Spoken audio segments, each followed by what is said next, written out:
Welcome, everybody. This is a short recording around the knowledge evidence that we need to capture. This is week 2 of our unit HLTWHS001. So we've had 2 weeks on this. This is our final week. You're going to get 2 recordings. This will be part 1, which will be around your knowledge, your evidence and your assessment work. And then in part 2, we're going to have some live discussion about how do we apply health and safety, mostly as workers, how we communicate with our clients, how we manage our words, that those words need to be safe. Then we're going to talk a little bit around what we can see around ourselves, around hazards, and then completing those documents. I'd like to go over the case study with you in this part of it, task 1 being the quiz, which is multiple choice, and a lot of your answers will come out of your learner's guide. And then task 2 is the case study, and then your thoughts around what that might be like, your role, your responsibility, and what are the resources that we need to be able to work with when we're reporting that up. So we're the ones on the ground, and your organisation rely on you feeding that information up and reporting that. It is your legal responsibility, and it is your right to be able to work in a safe environment and have good working resources to be able to help you do that. Before we get started, though, I would like to do our acknowledgement to country. So in the spirit of reconciliation, Hayter Institute of Education acknowledges the traditional custodians of country throughout Australia and their connections to land, sea and community. We recognise Aboriginal and Torres Strait Island people as the first inhabitants of this nation and the traditional custodians of the land on which we work, live and study. We express our gratitude for the sharing of this land, our sorrow for the personal, spiritual and cultural costs of that sharing, and hope that we may move forward together in harmony and in the spirit of healing. We pay our respect to all First Nation people and acknowledge elders past, present and emerging. And I extend this acknowledgement out to anyone who is watching this recording, and of course anyone who are in our classes as a Hayter learner in our community. So a little bit of housekeeping always. This is a recording. The live class, of course, cameras on is always optional. We would love to see you join in, but we also know that you need to manage that space for yourself. It's an adult learning space. When we are recording, microphones are off. We will take those breaks. We will participate in class by putting our hands up, and then we'll have those respectful relationships and healthy professional boundaries. We don't smoke or vape on camera, making sure that some of the content there isn't triggering for you, and then being kind to yourself throughout that process. Just a little bit of summary around our unit. We've done our housekeeping. And our requirements. That's where I would like us to go. We did session 1 in week 1, and we covered these areas. Did our meet and greet. So we have a lot of new learners on our very first night, of course. And then next week we'll be starting a brand new unit. So we'll be having new learners join us again. So the overview of week 1 was around what were your legal rights and your responsibilities, what are yours, what are the employers, and then the client's legal rights and their responsibilities as well. And then what can we have that are identified as hazards and risks in that space.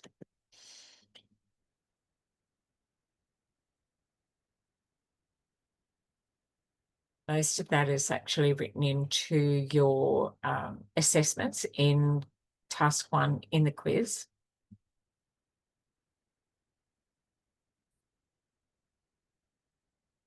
So just having a look at our list, what is the workplace hazard? The aspects of work and the physical work environment, the equipment, materials and substances that we use, which cleaning products, etc. Work tasks and how they are performed. So it can be everything down to what is a reasonable change to the workload that you've been given, what is it that you're employed to do, and what are you actually doing And then what is the work design and the management around that? So we look at what hazards and examples of those are around machinery, equipment, psychosocial, things that could fall in the manual tasks. And a lot of your assessment work will be very practical. And of course, our sector discussions are around the psychosocial safety, which sits inside the workplace health and safety legislation in every state and territory. Are you working in a field where from time to time, things aren't always going smoothly for us. So we need to be able to discuss what can we do to care for ourselves. In week one, we even looked at what is restrictive practice and what is actually being able to manage a situation. We had a great discussion in our class about that. And tonight we're going to have more of a discussion around, one, the practical, and two, about what can we use in our toolkit around our language? What are some of the words? Because your language and your words are also resources to be able to work with, to be able to do the work, but to make it safe for your client and then safe for yourself. But things like work-related fatigue and violence and bullying and excessive time pressure, deadlines, unrealistic, are all part of the psychosocial safety in the workplace. And then noise, for me, it's around lighting. It's one of those things that I work on, making sure that I've got the right lighting and what's the wrong lighting. I know what that is, so I can set that up for myself. Sometimes it can be just direct sunlight on someone, where their desk is, how their desk is positioned, the type of chair, some of those practical things as well, whether it's too hot or too cold, if there is noise in the background as well. And then what are some of the infection control, the microorganisms if someone's unwell, setting the scene and those examples. So we went into our breakout room and we had some great discussions around our wording. And now we're going to move over into the next part of our session, which will actually be covering for us what we want to be able to do when we're looking at our assessments. How do they apply for us there? I want to bring you over to just over to the porthole. Now, look, yours will look a little different to mine. I understand different colour, but this unit here, the code, you can see up the top, and that's something that we speak in that language together, of course. So HLTWHS001, participate in workplace health and safety. So this is T2 of 3. Task 2 is what the T stands for. 3 happens when you're in workplace. So there's only 2 sitting there. The third one is actually an activity, an assessment that you will be required to do, and it will be different to what we're doing in our classes in your academic studies. So item 1 of the 4 that you have in task 2 is around a case study. And this one here, it says, you had an accident at work today, you had to be taken to hospital. It was found that you had broken your foot, you were walking down the corridor, and there was some, you weren't looking, you were balancing things. And then it's about who had the rights and the responsibilities around that and discussing that. And so for you here, it's about your supervisor comes to assist and then asks where the trolley is. And at the last workplace health and safety meeting, management had agreed to buy a trolley to cart around those heavy items. So that was a preventative measure. And then someone else pipes up in the background and says it hasn't arrived yet. So it's the monitoring. So we come up with great ideas, but did they actually get put into place? And if they were, are they working? Are they effective? Does everybody know about it? And did we share that information? And does everybody know now how to use that trolley as well? So here it gives you options: blaming the accident on your fatigue, after the accident talking to your supervisor, and then your supervisor asks you to complete an incident report. And why is incident reporting important? Because the injury that occurred may not manifest for quite some time. So a workplace health and safety incident, once you lodge it, it is actually valid for 7 years in Queensland. So I'm going to quote the law that I know, the legislation. I want you to investigate. So even a paper cut can become infected badly if, say, something exacerbated that when someone is home, and someone actually lost their thumb. They had a paper cut at work. They were doing some gardening. Some of the fertilizer got into it and infected it because it wasn't treated in the workplace. Once the doctors started to investigate, they said, well, you had an open wound. I go, I just had a paper cut, but it didn't really heal properly. But because there was no report, no incident report around that, they just brushed it off and said, oh, that's just a paper cut. It was like, you didn't let us know that that did actually happen at work. And so where is your evidence that it did? And everything, when it comes down to legal matters, it's you have the responsibility of reporting. So I would share that story with you because that did happen. The same as I shared a story with our class when we're in our discussions around someone who was working from home and they were unable to assist that person readily with the ambulance because there was hazards in the way of accessing that person, being able to assist them. So yes, your employer has responsibilities. And yes, you as the employee also have responsibilities. So everyone has rights and everyone has responsibilities. And sometimes we're not sure whether that is someone else's responsibility or our own. Our responsibility mostly lies with reporting an incident if it happens, even if it's a near miss. It's something that we need to document. And the way to do that, of course, is to complete that. So that's our case study 1. And then completing the incident report is complete the report as advised by your supervisor. As you click on there, that will be the template, and you'll be filling in the incident report based on that story from that case study. And then add some extra notes if you need to, but you'll be uploading your incident report. So when you go into your porthole, you will have got that document, you'll have saved it as a Word document, you keep it in your folder, and then when it comes time, you click to browse and you go and find that document in your own and it will upload for you. Make sure that you scroll down and you hit save so that you can see that that has uploaded for you and you've completed it. So here it's got, if required, add a note or written response to accompany your submission. I like to leave a note there when I'm doing any of my study. So I just say, please refer to the document that's been uploaded, which is the incident form. And that's good communication rather than leave it blank, but it's up to you. So it does say optional, so of course it is. You've been asked to help with the development of a procedure for moving items more safely.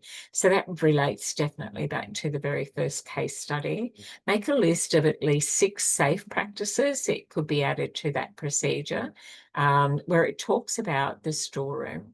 And note that the trolley has now arrived and is located in the storeroom.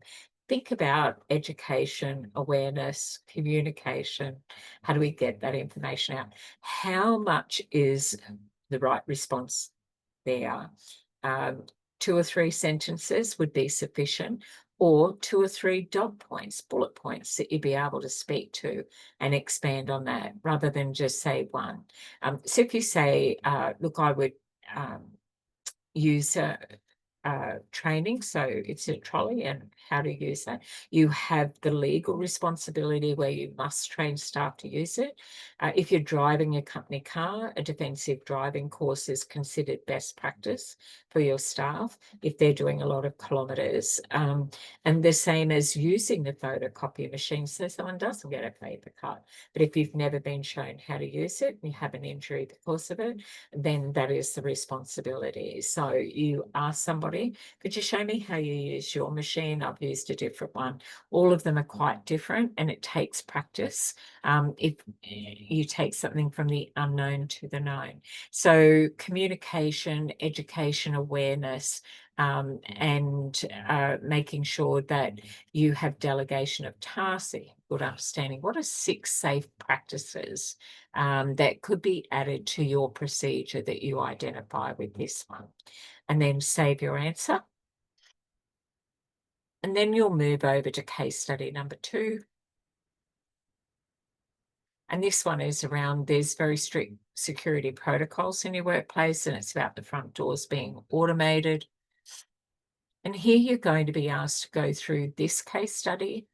And one of the colleagues is in the office, there's a risk. And what went wrong is about the door not being attended to in a timely manner. The person they usually have do that, and just getting somebody else to do that. So could this have been prevented? So explain the responsibility of the supervisor and the office manager for health and safety in the service.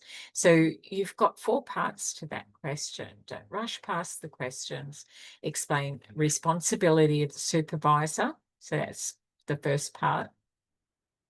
Explain being the key word. So you'd start off with the supervisor's responsibility was, and then you would say, and the office manager's responsibility was for the health and the safety in the service. So do you think the supervisor and office manager have met their duty of care obligations? That's a yes or a no. And give an explanation as to why. Just yes or no won't do that. So why yes or why no?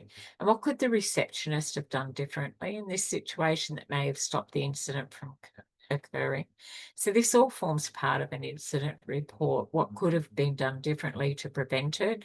What do we need to do in the future? What do you think the supervisor should have done when the door malfunction was identified? Think of more than one thing. You know, if they're saying I could get that normal person, well, what would have been an alternative? So should is a strong word. I don't use it a lot. You know, I'm going to talk about that in our live session. Just say what could have done. It'll be up to the investigation whether there's any disciplinary actionary around that. If somebody has been injured and that matter goes to court, it is a civil matter, but it'll be based on intention. So if neglect has been measured and the investigation finds that that was a failure in their duty of care, then the organisation will be responsible for that, and that could end up being disciplinary action, or it could mean that that person, even though the policies and procedures were there, could lose their position over that. Okay, so that's task 2.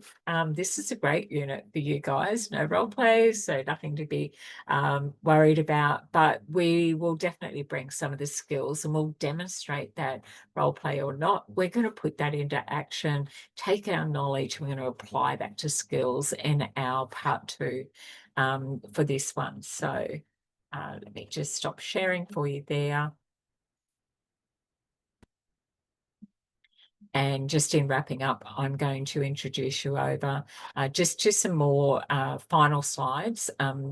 You've got a copy of these slides in your resources, but let me just work with you here just to be able to show you how you can work with that.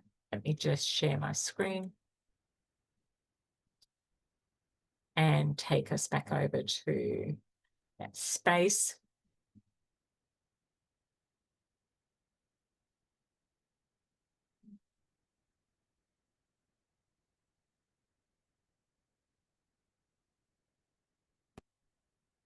So identifying what those harms are, the hazards, is your responsibility.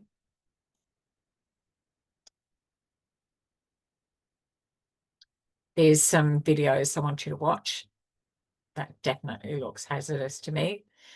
What is risk? What may be, what you think is okay may not be, the likelihood of that happening.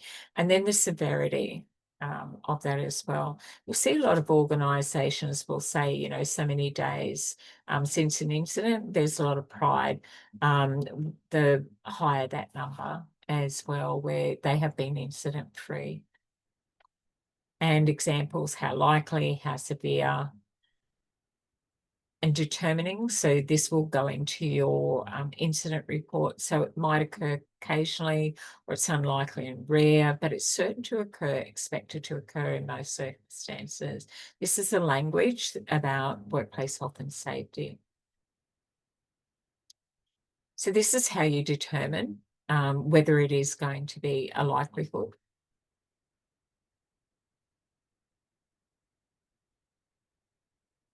The severity, what's the worst that could possibly happen?